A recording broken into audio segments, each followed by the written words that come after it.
Hello friends, welcome back to another vlog. ಹೇಗಿದ್ದೀರಾ ಎಲ್ಲರೂ? ನೆನ್ನೆ ವ್ಲಾಗಲ್ಲಿ ನಾನು ಹೇಳ್ತಾ ಇದ್ದೆ ಯೂಟ್ಯೂಬ್ ಚಾನಲ್ ನಾನು ಯಾಕೆ ಮತ್ತು ಯಾವಾಗ ಸ್ಟಾರ್ಟ್ ಮಾಡಿದೆ ಅಂತ. ಇವತ್ತಿನ ವಿಡಿಯೋದಲ್ಲಿ ನಾನು ನನ್ನ ಯೂಟ್ಯೂಬ್ ಚಾನಲ್ ಇವಾಗ ಯಾವ ರೀತಿ ನಡೀತಾ ಇದೆ ಅನ್ನೋದನ್ನು ಇವತ್ತಿನ ವಿಡಿಯೋದಲ್ಲಿ ಶೇರ್ ಮಾಡ್ತಾ ಇದ್ದೀನಿ. ಇವತ್ತು ಬೆಳಗ್ಗೆ ಖಾಲಿ ಹೊಟ್ಟೆಗೆ ಈ ಆಶ್ಗಾರ್ಡ್ ಜ್ಯೂಸನ್ನು ಮಾಡ್ತಾ ಇದ್ದೀನಿ. ಯಾವ ರೀತಿ ಮಾಡೋದು ಅಂತ ನೋಡಿ. ಇದರ ಸಿಪ್ಪೆ ಮತ್ತು ಬೀಜ ಎಲ್ಲ ತೆಗೆದು ಹಸಿ ಶುಂಠಿ, ಜೀರಿಗೆ, ನಿಂಬೆಹಣ್ಣಿನ ರಸ ಇದಿಷ್ಟು ನೀರು ಜೊತೆ ಗ್ರೈಂಡ್ ಮಾಡಿ ಒಂದು ದೊಡ್ಡ ಗ್ಲಾಸಲ್ಲಿ ಪ್ರತಿದಿನ ಖಾಲಿ ಹೊಟ್ಟೆಗೆ ಈ ಜ್ಯೂಸ್ ಕುಡಿದ್ರೆ ನಮ್ಮ ಆರೋಗ್ಯನ ನಾವು ಹೆಲ್ದಿಯಾಗಿ ಇಟ್ಕೋಬೋದು. ಈ ಡೆಟಾಕ್ಸ್ ಬಾಡಿನ ಕ್ಲೆನ್ಸ್ ಮಾಡುತ್ತೆ. ವೆಯ್ಟ್ ಲಾಸ್ ಮಾಡೋರ್ಗಂತೂ ಇದು ಪರ್ಫೆಕ್ಟ್ ಅಂತಲೇ ಹೇಳ್ಬೋದು. ನಾನು ಯೂಟ್ಯೂಬ್ ಚಾನಲ್ ಸ್ಟಾರ್ಟ್ ಮಾಡಿದಾಗ ಅದ್ರ ಬಗ್ಗೆ ಏನೂ ಗೊತ್ತಿರಲಿಲ್ಲ. ಜಸ್ಟ್ ವೀಡಿಯೋಸ್ ಅಪ್ಲೋಡ್ ಮಾಡೋದು ಹೇಗೆ ಅಂತ ಕೂಡ ನಾನು ಸ್ಪಾಟಲ್ಲೇ ಕಲಿತ್ಬಿಟ್ಟು ಅವಾಗಲೇ ಅಪ್ಲೋಡ್ ಮಾಡ್ತಾಯಿದ್ದೆ. ವಾಯ್ಸ್ ಓವರ್ ಕೊಡೋದೂ ಗೊತ್ತಿರಲಿಲ್ಲ. ಹಾಗೆ ನಾನು ವೀಡಿಯೋಸಲ್ಲಿ ಸ್ಟಾರ್ಟಿಂಗಲ್ಲಿ ನಾನು ವಾಯ್ಸ್ ಓವರ್ಗಿಂತ ಜಾಸ್ತಿ ಮ್ಯೂಸಿಕ್ನ ಆ್ಯಡ್ ಮಾಡ್ತಾಯಿದ್ದೆ. ಅದು ಕೂಡ ಫ್ರೀಯಾಗಿ ನಾವು ಮ್ಯೂಸಿಕ್ನ ಹಾಕಬೇಕು, ಇಲ್ಲಾಂದರೆ ಕಾಪಿರೈಟ್ಸ್ ಆಗುತ್ತೆ ಅನ್ನೋದು ಗೊತ್ತಿರಲಿಲ್ಲ. ನಾವಿಲ್ಲಾಂದರೆ ಪರ್ಮಿಷನ್ ತಗೊಂಡು ಯೂಟ್ಯೂಬಲ್ಲಿ ಕೆಲವೊಂದಷ್ಟು ಕಂಡೀಷನ್ಸ್ ಇದೆ. ನಮಗೇನಾದರೂ ಪರ್ಟಿಕ್ಯುಲರ್ ಸಾಂಗ್ ಬೇಕು ಅಂದರೆ ಅದೇನಾದರೂ ಕಾಪಿರೈಟ್ ಫ್ರೀ ಇಲ್ಲ ಅಂದರೆ ನಾವು ಅದನ್ನು ಲೈಸೆನ್ಸ್ ಥರ ದುಡ್ಡು ಕೊಟ್ಬಿಟ್ಟು ತಗೋಬೇಕು, ನಮ್ಮ ಚಾನಲಲ್ಲಿ ನಾವು ಹಾಕಬೇಕು ಅಂದರೆ. ಸೊ ಇದು ಹೋಗ್ತಾ ಗೊತ್ತಾಯಿತು. ನಾನು ಚಾನಲ್ ಸ್ಟಾರ್ಟ್ ಮಾಡಿದಾಗ ಜಸ್ಟ್ ಯಾವುದೋ ಒಂದು ಮ್ಯೂಸಿಕ್ ತೊಗೊಂಡು ಹಾಕ್ತಾಯಿದ್ದೆ, ಅದಕ್ಕೆಲ್ಲ ಕಾಪಿರೈಟ್ಸ್ ಅಂತ ಬರ್ತಾಯಿತ್ತು. ಬಟ್ ವ್ಯೂಸ್ ಎಲ್ಲ ಆಗ್ತಾಯಿತ್ತಲ್ವ. ಕಾಪಿರೈಟ್ಸ್ ಅಂದರೆ ಏನು ಅಂತ ನೋಡಿ ತಿಳ್ಕೊಳ್ಳೋದಕ್ಕೆ ತುಂಬ ದಿನ ಟೈಮ್ ಆಯಿತು. ಆಮೇಲೆ ಅದಷ್ಟು ವೀಡಿಯೋಸ್ನ ನಾನು ಮೊಬೈಲಲ್ಲೇ ಸ್ಟೋರ್ ಮಾಡಿ ಇಟ್ಕೊಳ್ಳೋಕ್ಕಾಗೋದಿಲ್ಲ ಅಲ್ವಾ. ಸೊ ಎಡಿಟ್ ಮಾಡಿ ನಾನು ಅಪ್ಲೋಡ್ ಮಾಡಿದಾಗೇ ನಾನು ಎಲ್ಲ ರೆಸಿಪೀಸ್ ವೀಡಿಯೋನೂ ಡಿಲೀಟ್ ಮಾಡ್ತಾಯಿದ್ದೆ. ಈ ಥರ ಕಾಪಿರೈಟ್ಸ್ ಅಂತ ತೋರಿಸ್ತಾ ಇದೆ ಅನ್ನೋದನ್ನು ತಿಳ್ಕೊಳ್ಳೋದಕ್ಕೆ ನಂಗೆ ತುಂಬ ದಿನ ಬೇಕಾಯಿತು. ಅದಾದಮೇಲೆ ಸರಿ, ಈ ಕಾಪಿರೈಟ್ಸಿಗೆ ಪ್ರಾಬ್ಲಮ್ ಏನೂ ಆಗಲ್ಲ, ಕಾಪಿರೈಟ್ ಸ್ಟ್ರೈಕ್ ಅಂತ ಬರುತ್ತೆ, ಅದಾದರೆ ಮಾತ್ರ ನಮ್ಮ ಚಾನಲ್ಗೆ ಎಫೆಕ್ಟ್ ಆಗುತ್ತೆ. ಜಸ್ಟ್ ಕಾಪಿರೈಟ್ಸ್ ಅಂತ ಬಂದರೆ ಅಷ್ಟೊಂದು ಎಫೆಕ್ಟ್ ಆಗಲ್ಲ ಅಂಥೇಳಿ ಸುಮ್ಮನಾದೆ. ಬಟ್ ಇನ್ನೂ ಒಂದು ಏನಂದರೆ, ಕಾಪಿರೈಟ್ ಕ್ಲೇಮ್ ಅಂತ ಬಂದಿರೋ ವೀಡಿಯೋಸ್ಗೆ ಎಷ್ಟೇ ವ್ಯೂಸ್ ಬಂದರೂ ಕೂಡ ನಮಗೆ ಅದರದ್ದು ಅಮೌಂಟ್ ಸಿಗೋದಿಲ್ಲ ಅನ್ನೋದು ಇನ್ನೂ ಸ್ವಲ್ಪ ದಿನ ಆದಮೇಲೆ ನನಗೆ ಗೊತ್ತಾಗ್ತಾ ಹೋಯಿತು. ಆವಾಗ ಇನ್ನೇನು ವೀಡಿಯೋಸ್ ಡಿಲೀಟ್ ಮಾಡಿದ್ರೆ ಹೊಸ್ದಾಗಿ ಅಪ್ಲೋಡ್ ಮಾಡೋಕ್ಕೆ ನನ್ನ ಹತ್ರ ರೆಸಿಪೀಸ್ ವೀಡಿಯೋ ಕೂಡ ಇರ್ತಾ ಇರಲಿಲ್ಲ. ಸೊ ತುಂಬ ವೀಡಿಯೋಸ್ ನಂದು ವೇಸ್ಟ್ ಆಗಿದೆ ಅಂತಲೇ ಹೇಳ್ಬೋದು. ನಿಮಗೂ ಏನಾದರೂ ಯೂಟ್ಯೂಬ್ ಚಾನಲ್ ಕಂಡೀಷನ್ಸ್ ಬಗ್ಗೆ ಕೆಲವೊಂದಷ್ಟು ಇನ್ಫಾರ್ಮೇಷನ್ ತಿಳ್ಕೊಬೇಕು ಅಂದರೆ ಕಮೆಂಟ್ ಮಾಡಿ, ನಾನು ಅದರದ್ದೇ ಸಪ್ರೇಟ್ ವೀಡಿಯೋ ಮಾಡಿ ಶೇರ್ ಮಾಡ್ತೀನಿ. ಇನ್ನು ಬೆಳಗ್ಗೆ ಬ್ರೇಕ್ಫಾಸ್ಟಿಗೆ ರೈಸ್ ಉಳಿದಿತ್ತು ಅಂತ ಗೋಧಿ ಕಡುಬು ಮಾಡಿಕೊಂಡು ಮಧ್ಯಾಹ್ನ ಲಂಚ್ ಬಾಕ್ಸಿಗೆ ಪನ್ನೀರ್ ವೆಜಿಟೇಬಲ್ಸ್ ಗ್ರೇವಿ ಜೊತೆಗೆ ಚಪಾತಿ ಮಾಡ್ತಾಯಿದ್ದೀನಿ. ಇದಕ್ಕೆ ಮನೇಲಿ ಯಾವುದಿರುತ್ತೋ ಆ ತರಕಾರಿ, carrot, beans, capsicum, baby corn, cauliflower ಈ ಥರ ಯಾವುದನ್ನು ಬೇಕಾದರೂ ಹಾಕ್ಬೋದು. ಅದಷ್ಟು ಫ್ರೈ ಮಾಡ್ಕೋಬೇಕಾದ್ರೆ ನನಗೆ ಟೊಮ್ಯಾಟೊ ಇಲ್ಲ ಅಂತ ನೆನಪಾಗಿ ಬೇಗನೆ ಬ್ಲಿಂಕಿಟ್ಟಿಂದ ಆರ್ಡರ್ ಮಾಡಿದೆ. ಜಸ್ಟ್ 8 to 10 ಮಿನಿಟ್ಸಲ್ಲಿ ನಮಗೆ ಡೆಲಿವರಿ ಸಿಗುತ್ತೆ. ಜಸ್ಟ್ ಟೊಮ್ಯಾಟೊ ಒಂದೇ ಆರ್ಡರ್ ಮಾಡಿದ್ರೆ ನಾವು extra 50 rupees delivery charges pay ಮಾಡಬೇಕಾಗತ್ತೆ. ಸೊ ಅದ್ರ ಜೊತೆ ಇನ್ನೊಂದು 4 ಐಟಮ್ ಆ್ಯಡ್ ಮಾಡಿದ್ರೆ ಡೆಲಿವರಿ ಚಾರ್ಜಸ್ನ ಉಳಿಸ್ಬೋದು ಅಂಥೇಳಿ. ಹಾಗೆ ತರಕಾರಿ ಕೂಡ ವೇಸ್ಟ್ ಆಗೋದಿಲ್ಲ, ಮನೇಲಿ ಅಡುಗೆ ಮಾಡೋದಕ್ಕೆ ಬರುತ್ತೆ ಅಂಥೇಳಿ ಇನ್ನೊಂದು 2 ಐಟಮ್ ಎಕ್ಸ್ಟ್ರಾ ಆರ್ಡರ್ ಮಾಡಿ ತರಿಸ್ಕೊಂಡೆ. ಇವಾಗ ಗ್ರೇವಿಗೆ ಮಸಾಲ ರೆಡಿ ಮಾಡ್ಕೊಳ್ಳೋದಕ್ಕೆ 1 ಟೇಬಲ್ ಸ್ಪೂನ್ ಎಣ್ಣೆ ಹಾಕಿ ಅದಕ್ಕೆ ಶುಂಠಿ, ಬೆಳ್ಳುಳ್ಳಿ 1.5 ಟೇಬಲ್ ಸ್ಪೂನಷ್ಟು, ಈರುಳ್ಳಿ 1 ಚಿಕ್ಕದು, 1 ಟೇಬಲ್ ಸ್ಪೂನಷ್ಟು ಗೋಡಂಬಿ, ನಿಮಗೆ ಖಾರಕ್ಕೆ ತಕ್ಕಾಗೆ ಎಷ್ಟು ಹಸಿಮೆಣಸಿನ್ಕಾಯಿ ಬೇಕು ಅಷ್ಟು, ಹಾಗೆ 2 ರಿಂದ 3 ಚಿಕ್ಕದಾಗಿರ್ತಕ್ಕಂಥ ಟೊಮ್ಯಾಟೊ ಹಣ್ಣು. ಇದಿಷ್ಟನ್ನು 1-2 ನಿಮಿಷ ಫ್ರೈ ಮಾಡಿಕೊಂಡು 1/4 ಲೋಟಕ್ಕಿಂತ ಸ್ವಲ್ಪ ಜಾಸ್ತಿ ನೀರು ಹಾಕಿ ಒಂದು ಪ್ಲೇಟ್ ಕವರ್ ಮಾಡಿ ಇದನ್ನು ಚೆನ್ನಾಗಿ ಬೇಯೋದಕ್ಕೆ ಬಿಡೋಣ. ಇನ್ನು ಕೆಲವರು ಈ ಮಸಾಲಾನ ಒಗ್ಗರಣೆಗೆ ಹಾಕ್ತಾರೆ ಡೈರೆಕ್ಟಾಗಿ. ಬಟ್ ನಮಗೆ ಏಲಕ್ಕಿ, ಲವಂಗ ಎಲ್ಲ ಬಾಯಿಗೆ ಸಿಗಬಾರ್ದು ಅಂದರೆ ಈ ಥರ ಫ್ರೈ ಮಾಡ್ಕೋಬೇಕಾದ್ರೇ 1-2 ಏಲಕ್ಕಿ, 4 ಲವಂಗ, ಅರ್ಧ ಇಂಚಷ್ಟು ಚಕ್ಕೆ ಇದಿಷ್ಟನ್ನು ಹಾಕಿ ಇದ್ರ ಜೊತೆನೇ ನಾವು ಚೆನ್ನಾಗಿ ಬೇಯಿಸ್ಕೋಬೋದು.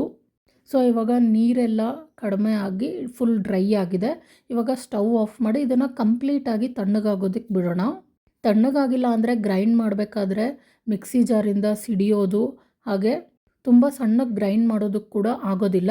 ತಣ್ಣಗಾದ್ಮೇಲೆ ಈ ರೀತಿ ಮಿಕ್ಸಿ ಜಾರಿಗೆ ಟ್ರಾನ್ಸ್ಫರ್ ಮಾಡಿಕೊಂಡು 1/4 ಲೋಟದಷ್ಟು ನೀರು ಹಾಕ್ಕೊಂಡು ಈ ರೀತಿ ಫೈನ್ ಪೇಸ್ಟ್ ಮಾಡ್ಕೋಬೇಕು.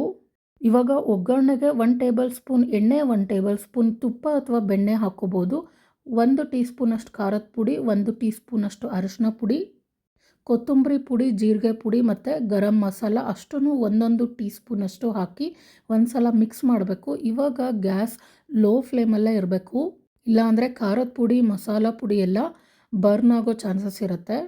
ತಕ್ಷಣವೇ ಫಾಸ್ಟಾಗಿ ನಾವು ರುಬ್ಕೊಂಡಿರ್ತಕ್ಕಂಥ ಮಸಾಲ ಆ್ಯಡ್ ಮಾಡಿ ಮಿಕ್ಸ್ ಮಾಡಿ ಒಂದು 2-3 ನಿಮಿಷ ಸಿಮ್ಮಲ್ಲಿ ಬೇಯೋದಕ್ಕೆ ಬಿಡಬೇಕು. ಆವಾಗ ಸೈಡಲ್ಲಿ ಎಣ್ಣೆ ಬಿಟ್ಕೊಳ್ಳೋಕೆ ಸ್ಟಾರ್ಟ್ ಆಗುತ್ತೆ. ನಾವು ರೆಡಿ ಮಾಡಿ ಇಟ್ಕೊಂಡಿರ್ತಕ್ಕಂಥ ವೆಜಿಟೇಬಲ್ಸ್ ಜೊತೆಗೆ ಪನ್ನೀರ್ ಕೂಡ ನೀವು ಫ್ರೈ ಮಾಡ್ಕೋಬೋದು. ಫ್ರೈ ಮಾಡಿಕೊಂಡ್ರೆ ಸ್ವಲ್ಪ ಗಟ್ಟಿ ಅನಿಸುತ್ತೆ ಅಂತ ನಾನು ಹಾಗೆಯೇ ಪನ್ನೀರನ್ನ ಉಪ್ಪು ನೀರಲ್ಲಿ ವಾಶ್ ಮಾಡಿಬಿಟ್ಟು ಡೈರೆಕ್ಟಾಗಿ ಕುಕ್ ಮಾಡೋದಕ್ಕೆ ಹಾಕ್ತೀನಿ. ಈ ಥರ ಟ್ರೈ ಮಾಡಿ ನೋಡಿ, ನಿಮಗೂ ಕೂಡ ಪನ್ನೀರ್ ಸಾಫ್ಟಾಗಿ ಬರುತ್ತೆ. ಮಧ್ಯಾಹ್ನ ಸಂಜೆವರೆಗೂ ಇಟ್ಟರೂ ಪನ್ನೀರ್ ಗಟ್ಟಿ ಆಗೋದಿಲ್ಲ. ಕೊನೆಯದಾಗಿ ಸ್ವಲ್ಪ ಕಸೂರಿ ಮೇಥಿ ಇತ್ತು ಅಂದರೆ ಅದನ್ನು ಕೈಯಲ್ಲಿ ಕ್ರಷ್ ಮಾಡಿ ಸ್ವಲ್ಪ ಸ್ಪ್ರಿಂಕಲ್ ಮಾಡಿ ಸ್ಟವ್ ಆಫ್ ಮಾಡಿದ್ರೆ ಬಿಸಿ ಬಿಸಿಯಾದ ವೆಜಿಟೇಬಲ್ ಮತ್ತು ಪನ್ನೀರ್ ಗ್ರೇವಿ ರೆಡಿ ಆಗುತ್ತೆ. ಇದನ್ನು ನಾನು ಮಧ್ಯಾಹ್ನ ಲಂಚ್ ಬಾಕ್ಸಿಗೆ ಅಂತ ಪ್ರಿಪೇರ್ ಮಾಡಿದ್ದು. ಬಾಕ್ಸಿಗೆಲ್ಲ ಇನ್ನು ಇಟ್ಬಿಟ್ಟು ಮಧ್ಯಾಹ್ನ ಲಂಚ್ಗೆ ನಾನು ಸರ್ವ್ ಮಾಡ್ತಾ ಇರೋದನ್ನು ಕ್ಲಿಪ್ಪಿಂಗ್ಸ್ ನಿಮ್ಮ ಜೊತೆ ಶೇರ್ ಮಾಡಿದ್ದೀನಿ. ಬ್ರೇಕ್ಫಾಸ್ಟಿಗೆ ಗೋಧಿ ಕಡುಬು ಮತ್ತು ಕೆಂಪು ಚಟ್ನಿ ತುಪ್ಪ ತಿಂತಾ ಇದ್ದರೆ ಸಖತ್ತಾಗಿರುತ್ತೆ. ನೀವು ಕೂಡ ಟ್ರೈ ಮಾಡಿ. ನಾನು ಆಲ್ರೆಡಿ ರೆಸಿಪಿನ ಶೇರ್ ಮಾಡಿದ್ದೆ, ಅದರ ವಿಡಿಯೋ ಲಿಂಕ್ನ ಡಿಸ್ಕ್ರಿಪ್ಷನ್ ಬಾಕ್ಸಲ್ಲಿ ಶೇರ್ ಮಾಡಿರ್ತೀನಿ. ಇದನ್ನು ಬಾಕ್ಸಿಗೆಲ್ಲ ಇಡೋದಕ್ಕೆ ಗಟ್ಟಿಯಾಗಿಬಿಡುತ್ತೆ. ಸೊ ಬ್ರೇಕ್ಫಾಸ್ಟ್ ಅಥವಾ ಡಿನ್ನರ್ಗೆ ಮಾಡ್ಕೋಬೋದು. ಇದಾದಮೇಲೆ ಮಕ್ಕಳೆಲ್ಲ ಸ್ಕೂಲಿಗೆ ಹೋದಾಗ ಒಂದು ಡ್ರೈ ಫ್ರೂಟ್ ಲಡ್ಡುನ ಮಾಡೋಣ ಅಂಥೇಳಿ ಮಾಡ್ತಾಯಿದ್ದೀನಿ. ಸ್ವಲ್ಪ ಟೈಮ್ ಜಾಸ್ತಿ ಹಿಡಿಯುತ್ತೆ, ಹಾಗೆ ಪ್ರೋಸೆಸ್ ಎಲ್ಲ ಜಾಸ್ತಿ ಇರೋದ್ರಿಂದ ಸ್ವಲ್ಪ ಟೈಮ್ ತೊಗೊಳುತ್ತೆ. ಒಬ್ಬರು ಹೆಲ್ಪಿಗೆ ಬೇಕಾಗತ್ತೆ. ಹಾಗಾಗಿ ಮನೆಗೆ ಅಮ್ಮ ಬಂದಾಗ ಈ ರೀತಿಯಾದ ಹೆಲ್ದಿ ಫುಡ್ ಐಟಮ್ಸ್ನ ರೆಡಿ ಮಾಡಿ ಇಟ್ಕೊಂಡ್ರೆ ಪ್ರತಿದಿನ ಮಕ್ಕಳಿಗೆ ಕೊಡೋದ್ರಿಂದ ತುಂಬಾ ಒಳ್ಳೆಯದು. ಈ ರೆಸಿಪಿನ ಸಪ್ರೇಟಾಗಿ ಒಂದು ವಿಡಿಯೋ ಮಾಡಿ ಶೇರ್ ಮಾಡ್ತೀನಿ, ಯಾಕಂದರೆ ತುಂಬ ಜನಕ್ಕೆ ಈ ಲಡ್ಡು ಪ್ರಿಪೇರ್ ಮಾಡೋದಕ್ಕೆ ಒಂದಷ್ಟು ಸ್ಟೋರೀಸ್ ಕೇಳೋ ಅವಶ್ಯಕತೆ ಇರೋದಿಲ್ಲ. ಡೈರೆಕ್ಟಾಗಿ ನೀವು ಆ ರೆಸಿಪಿ ನೋಡಿಕೊಂಡು ಟ್ರೈ ಮಾಡ್ಬೋದು. ತುಪ್ಪ, ದ್ರಾಕ್ಷಿ, ಗೋಡಂಬಿ ಎಲ್ಲ ಥರದ ಡ್ರೈ ಫ್ರೂಟ್ಸ್ ಹಾಕಿರ್ತಕ್ಕಂಥ ಈ ಲಡ್ಡು ನಮ್ಮ ದೇಹಕ್ಕೆ ಶಕ್ತಿ ಕೊಡುತ್ತೆ.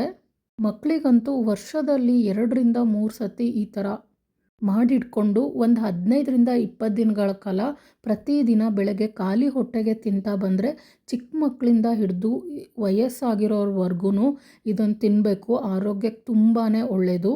ಅದಾದಮೇಲೆ ಸಂಜೆ ರುಟೀನ್ ಬಂದು ವಾರದಲ್ಲಿ 2 ಸಲ ಬ್ಯಾಡ್ಮಿಂಟನ್ಗೆ ಕರ್ಕೊಂಡು ಹೋಗಿ ನನ್ನ ಮಗನ್ನ, ಮತ್ತು ಕೊನೆ ವಿಡಿಯೋದಲ್ಲಿ ನೋಡಿದ ಹಾಗೇ ಸೈಕ್ಲಿಂಗ್ ಅಥವಾ ಏನಾದರೂ ಒಂದು ಆಟ ಆಡಿ. ಇವಾಗ ಸಂಜೆ ಸ್ನ್ಯಾಕ್ಸ್ ಟೈಮಲ್ಲಿ ನಾನು ಖಾರವಾಗಿರ್ತಕ್ಕಂಥ ಮಂಡಕ್ಕಿ ಯಾವ ರೀತಿ ಮಾಡೋದು ತೋರಿಸ್ತೀನಿ. ಈ ರೀತಿ ಹಸಿಮೆಣಸಿನ್ಕಾಯಿನ ನಾವು ಸ್ಟವ್ವಲ್ಲಿ ಸುಟ್ಕೋಬೇಕಾಗತ್ತೆ. ಹಸಿದು ಕೂಡ ಹಾಕ್ಬೋದು.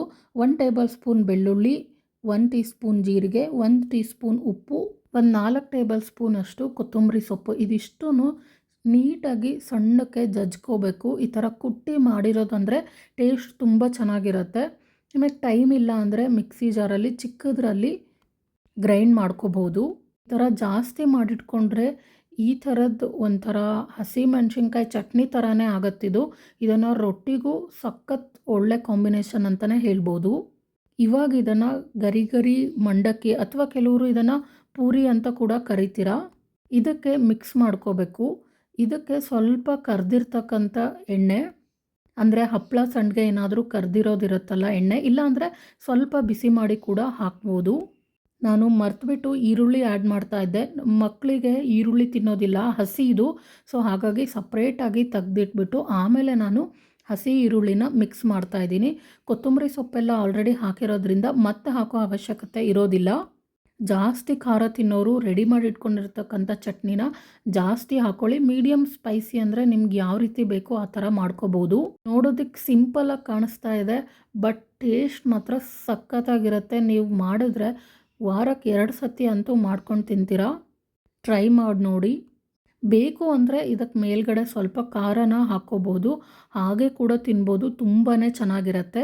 ಇನ್ನು ಶ್ರಾವಣ ಸ್ಟಾರ್ಟ್ ಆಯ್ತಲ್ವಾ, ಮಲೆನಾಡು ಸೈಡಲ್ಲೆಲ್ಲ ಈ ಥರದ ಗಿಡಗಳನ್ನು ನೋಡೋದಕ್ಕೆ ತುಂಬ ಸುಂದರವಾಗಿರುತ್ತೆ. ಇನ್ನು ಇದರಲ್ಲಿ ಹೂ ಬಿಟ್ಟರೆ ಅಂತೂ ಇನ್ನೂ ತುಂಬ ಚೆನ್ನಾಗಿ ಕಾಣುತ್ತೆ. ಅದಕ್ಕೂ ಮೊದಲು ಯಾವ ರೀತಿ ಇದೆ ಅನ್ನೋದನ್ನು ತೋರಿಸ್ತಾ ಇದ್ದೀನಿ. ನನ್ನ ಫ್ರೆಂಡ್ ಒಬ್ಬರು ಪ್ರತಿ ವರ್ಷ ಅವ್ರ ಮನೆ ಗಾರ್ಡನಲ್ಲಿ ಬಿಡ್ತಕ್ಕಂಥ ಹೂವಾಗಿರ್ಬೋದು, ಹೊಸದಾಗಿ ಇಟ್ಟಿರ್ತಕ್ಕಂಥ ಗಿಡಗಳು ಪ್ರತಿಯೊಂದೂ ವರ್ಷ ವರ್ಷ ನನಗೆ ವಿಡಿಯೋ ಮಾಡಿ ಕಳಿಸ್ತಾ ಇರ್ತಾರೆ. ಅದನ್ನು ನಾನು ನಿಮ್ಮ ಜೊತೆ ಶೇರ್ ಮಾಡ್ತಾ ಇರ್ತೀನಿ. ಈ ಗಿಡಗಳನ್ನೆಲ್ಲ ಯಾವುದೇ ರೀತಿ ಅವರು ಸೇಲ್ ಮಾಡೋದಕ್ಕೆ ಈ ಥರದಕ್ಕೆ ಅವರು ಇಟ್ಟಿಲ್ಲ. ಅವರು ಮನೆಗೇ ಅವ್ರ ಗಾರ್ಡನ್ನ ಈ ರೀತಿಯಾಗಿ ಇಟ್ಕೊಂಡಿದ್ದಾರೆ. ಸೊ ಇವಾಗ ವಾಪಸ್ ನಾವು ಸ್ಟಾರ್ಟಿಂಗಲ್ಲಿ ಮಾತಾಡ್ತಾ ಇರೋ ವಿಷಯಕ್ಕೆ ಬಂದರೆ, ನನ್ನ ಯೂಟ್ಯೂಬ್ ಚಾನಲಲ್ಲಿ ಸಾಕಷ್ಟು ವೀಡಿಯೋಸ್ಗೆ ಕಾಪಿರೈಟ್ಸ್ ಅಂತ ಬರೋಕ್ಕೆ ಶುರುವಾಯಿತು. ಅದ್ರ ಬಗ್ಗೆ ತಿಳ್ಕೊಳ್ಳೋದಕ್ಕೇ ತುಂಬ ದಿನ ಟೈಮ್ ತೊಗೊಂಡೆ. ಆವಾಗ ಜಾಸ್ತಿ ನಾನು ವೀಡಿಯೋಸ್ ಅಪ್ಲೋಡ್ ಮಾಡ್ತಾ ಇರಲಿಲ್ಲ. ಯಾಕಂದರೆ ನಾನು ಯೂಸ್ ಮಾಡಿರ್ತಕ್ಕಂಥ ವೀಡಿಯೋಸ್ ಕಾಪಿರೈಟ್ ಆಗ್ತಾಯಿದೆ ಅಂದಾಗ ಹೇಗೆ ತಾನೇ ಯೂಸ್ ಮಾಡೋದಕ್ಕಾಗುತ್ತೆ. ಅದ್ರ ಬಗ್ಗೆ ಎಲ್ಲ ತಿಳ್ಕೊಂಡ ಮೇಲೆ ನಾವು ಅದನ್ನು ಯೂಸ್ ಮಾಡೋಕ್ಕೆ ಸಾಧ್ಯ. ಹಾಗೆ ಅದರಲ್ಲಿ ಬರ್ತಿರ್ತಕ್ಕಂಥ ವ್ಯೂಸ್ ಕೂಡ ವೇಸ್ಟ್ ಆಗ್ತಿದೆ. ಬಟ್ ಅಪ್ಲೋಡ್ ಆದಮೇಲೆ ನನ್ನ ಫೋನಲ್ಲಿರ್ತಕ್ಕಂಥ ವೀಡಿಯೋಸ್ನ ನಾನು ಡಿಲೀಟ್ ಕೂಡ ಮಾಡ್ತಾ ಇದ್ದೆ. ಯಾಕಂದರೆ ಸಾಕಷ್ಟು ವೀಡಿಯೋಸ್ ಮಾಡ್ತಾ ಇರ್ತೀವಲ್ವ, ಸ್ಪೇಸ್ ತುಂಬಾ ಬೇಕಾಗತ್ತೆ. ಹೀಗೆ ಗ್ಯಾಪ್ ತಗೊಂಡು ನಾನು ವೀಡಿಯೋಸ್ನ ಅಪ್ಲೋಡ್ ಮಾಡೋದಕ್ಕೆ ಸ್ಟಾರ್ಟ್ ಮಾಡ್ತಾ ಇದ್ದೆ. ಅವಾಗೆಲ್ಲ ಏನಾಗ್ತಾ ಇತ್ತು ಅಂದರೆ ವ್ಯೂಸ್ ತುಂಬಾ ಕಡಿಮೆ ಬರೋಕ್ಕೆ ಸ್ಟಾರ್ಟ್ ಆಗ್ತಾಯಿತ್ತು. ಮತ್ತೆ ಎಫರ್ಟ್ ಹಾಕಿ ಮತ್ತೆ ನಾನು ವೀಡಿಯೋಸ್ನ ಚೆನ್ನಾಗಿ ಮಾಡಿ ಸ್ವಲ್ಪ ವ್ಯೂಸ್ ಜಾಸ್ತಿ ಆಗ್ತಾಯಿದೆ ಅನ್ನುವಾಗ ಯೂಟ್ಯೂಬಲ್ಲಿ ಇನ್ನೊಂದು ಕಂಡೀಷನ್ ಇರುತ್ತೆ. ಯೂಟ್ಯೂಬಲ್ಲಿ ನಮಗೆ ನಮ್ಮ ಚಾನಲ್ ಮಾನಿಟೈಸೇಷನ್ ಆಗಬೇಕು ಅಂದರೆ 1 ವರ್ಷದ ಒಳಗಡೆ 1,000 ಸಬ್ಸ್ಕ್ರೈಬರ್ಸ್ನ ರೀಚ್ ಆಗಬೇಕು. ಜೊತೆಗೆ 4,000 ವಾಚ್ ಅವರ್ಸ್ನ ರೀಚ್ ಆಗಬೇಕು. 1,000 ಅಷ್ಟೇನಾ ಅನಿಸುತ್ತೆ, 4,000 ಅವರ್ಸ್ ಕೂಡ ಇಷ್ಟೇನಾ ಅಂತ ಅನಿಸುತ್ತೆ. ಬಟ್ ಅದನ್ನು ರೀಚ್ ಆಗೋದು ತುಂಬಾ ಕಷ್ಟ ಇರುತ್ತೆ. ಇನ್ನು ಕೆಲವರಿಗೆ ಒಂದೇ ರಾತ್ರಿಯಲ್ಲಿ ಅವ್ರ ವೀಡಿಯೋಸ್ ಕ್ಲಿಕ್ ಆಗುತ್ತೆ. ಅವರು ಸ್ವಲ್ಪ ದಿನದಲ್ಲೇ ಅಂದರೆ 1 ತಿಂಗಳು 2 ತಿಂಗಳಲ್ಲೇ ಅವ್ರ ಚಾನಲ್ ಮಾನಿಟೈಸೇಷನ್ ಆಗುತ್ತೆ. ಇನ್ನು ಕೆಲವರಿಗೆ 1 ವರ್ಷ 2 ವರ್ಷ ಈ ರೀತಿ ತಗೊಳುತ್ತೆ.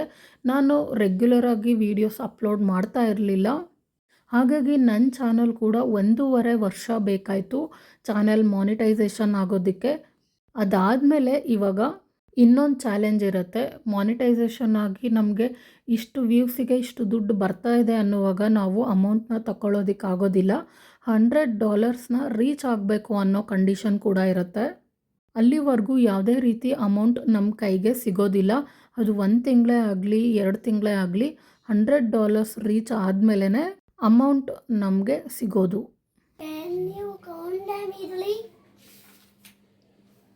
ಸೊ ಇವಾಗ ಆ್ಯಶ್ ಕಾರ್ಡ್ ಜ್ಯೂಸ್ ಮಾಡ್ಕೊಂಡಿದ್ದಾದಮೇಲೆ ಉಳಿದಿರ್ತಕ್ಕಂಥದ್ದು ನಾನು ಅರ್ಧಕ್ಕರ್ಧ ಕಟ್ ಮಾಡಿಬಿಟ್ಟು ಅದನ್ನು ಫ್ರಿಜ್ಜಲ್ಲಿ ಇಟ್ಕೊಂಡು ಪ್ರತಿದಿನ ಜ್ಯೂಸ್ ಮಾಡೋದಕ್ಕೆ ಬಳಸ್ಕೊತೀನಿ. ಹಾಗೆ ಫ್ರೆಶ್ ಆಗಿದೆ ಅಂಥೇಳಿ ಅವತ್ತು ಮಜ್ಜಿಗೆ ಸಾಂಬಾರು ಮಾಡೋದಕ್ಕೆ ರೆಡಿ ಮಾಡ್ಕೋತಾ ಇದ್ದೀನಿ. ಒಗ್ಗರಣೆಗೆ ಸಾಸಿವೆ, ಜೀರಿಗೆ, ಬೆಳ್ಳುಳ್ಳಿ, ಕರಿಬೇವಿನ ಸೊಪ್ಪು, ಈರುಳ್ಳಿ ಇದಿಷ್ಟೂ ಹಾಕಿ 1-2 ನಿಮಿಷ ಫ್ರೈ ಮಾಡಿಕೊಂಡು, ಇಲ್ಲಿ ನಾನು ಕರಿಬೇವಿನ ಸೊಪ್ಪು ಹಾಕಿಲ್ಲ, ನೀವು ಇತ್ತು ಅಂದರೆ ಅದನ್ನು ಹಾಕ್ಕೊಳ್ಳಿ. ಅದಾದಮೇಲೆ ಸ್ವಲ್ಪ ಮೀಡಿಯಮ್ ದೊಡ್ಡದಾಗೇ ಕಟ್ ಮಾಡಿರ್ತಕ್ಕಂಥ ಬೂದುಗುಂಬಳಕಾಯಿ ಪೀಸಸ್ನ ಹಾಕ್ತಾಯಿದ್ದೀನಿ. ಇದನ್ನು ಕೂಡ 1-2 ನಿಮಿಷ ಫ್ರೈ ಮಾಡಿಕೊಂಡು ಆಮೇಲೆ ಈ ಕಾಯೆಲ್ಲ ಮುಳುಗೋ ಅಷ್ಟು ನೀರು ಹಾಕಿ 1/4 ಗಂಟೆ 20 ನಿಮಿಷ ಮೀಡಿಯಮ್ ಫ್ಲೇಮ್ ಅಲ್ಲಿ ಇದನ್ನು ಬೇಯಿಸ್ಕೋಬೇಕಾಗತ್ತೆ. ಅಷ್ಟರಲ್ಲಿ ಇದಕ್ಕೆ ಮಸಾಲಾನ ರೆಡಿ ಮಾಡ್ಕೊಳ್ಳೋಣ. ಹಾಗೆ ಈ ಥರದ ಮಜ್ಜಿಗೆ ಸಾರನ್ನ ನಾವು ತೊಂಡೆಕಾಯಿ, ಬಸಳೆ ಸೊಪ್ಪು, ಜವಳಿಕಾಯಿ ಈ ಥರದ್ದೆಲ್ಲ ತರಕಾರಿಯಿಂದ ಕೂಡ ನಾವು ಇದೇ ರೀತಿ ಮಜ್ಜಿಗೆ ಸಾಂಬಾರನ್ನು ಮಾಡ್ಕೋಬೋದು.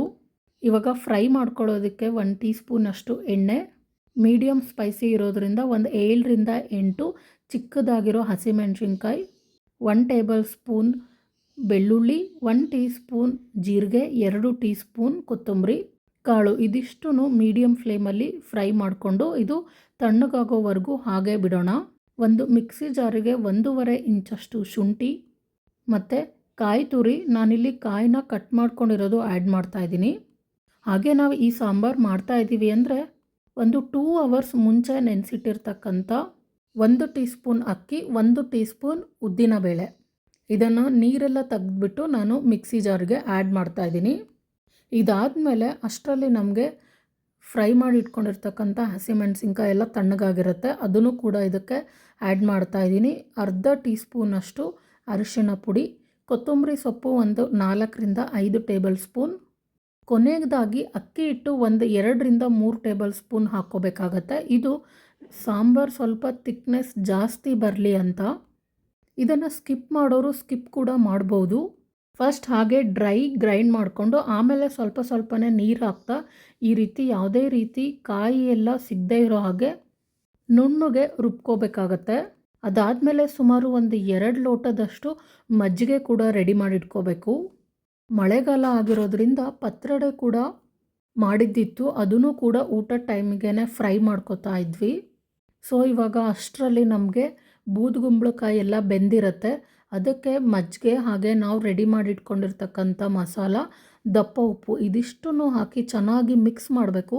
ಕಂಟಿನ್ಯೂಯಸ್ ಆಗಿ ಬಿಸಿ ಎಲ್ಲ ತಾಗಿ ಕುದಿ ಬರೋವರೆಗೂ ಮಿಕ್ಸ್ ಮಾಡಬೇಕು. ಯಾಕಂದರೆ ಅಕ್ಕಿ ಹಿಟ್ಟು ಕೊಬ್ಬರಿ ಎಲ್ಲ ಗ್ರೈಂಡ್ ಮಾಡಿ ಹಾಕಿರ್ತೀವಲ್ವ, ಅದು ಗಂಟು ಆಗಿಬಿಡತ್ತೆ. ಸೊ ನೀವು ಚೆನ್ನಾಗಿ ಸ್ಟಾರ್ಟಿಂಗೆಲ್ಲನೇ ಚೆನ್ನಾಗಿ ಮಿಕ್ಸ್ ಮಾಡಿದ್ರೆ ಈ ರೀತಿ ಗಟ್ಟಿಯಾಗಿ ಟರ್ನ್ ಆಗ್ತಾ ಹೋಗುತ್ತೆ. ನೋಡ್ತಾ ಇದ್ದೀರಲ್ವಾ?